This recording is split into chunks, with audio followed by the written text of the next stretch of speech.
Good day everyone. Before I begin, let me introduce myself. I am Leon Angel B. Tropicales and today I'll be sharing my thoughts on a book that has deeply resonated with me, The Hector and Search for Happiness by Francois Lelard.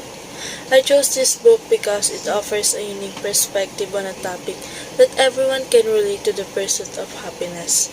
The book tells the story of Hector, a young psychiatrist who feels unfulfilled despite his successful career.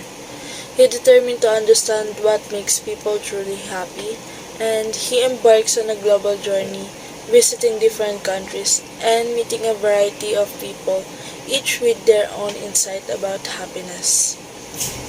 The story takes us through Hector's adventures, from his initial observations and discoveries to a moment of profound realization, when he faces challenges that test his understanding of life.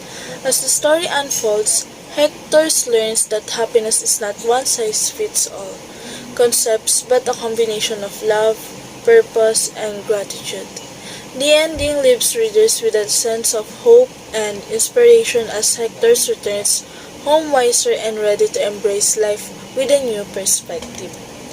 Reflecting on the book, I found its themes incredibly relevant to the realities of life. It highlights that happiness is not just about achieving goals or material success, but also about relationships, self-acceptance, and cherishing the small joys around us. In a world that often emphasizes productivity and competition, the book reminds us to pause, reflect, and find a meaning in our everyday experiences. I highly recommend this book to anyone searching for a deeper understanding of happiness. Its blend of humor, simplicity, and profound life lessons make it accessible and thought-provoking for all readers. Whether you're a student, a professional, or someone simply curious about life, Hector and the Search for Happiness is a heartwarming story that will encourage you to reflect on your own journey toward fulfillment.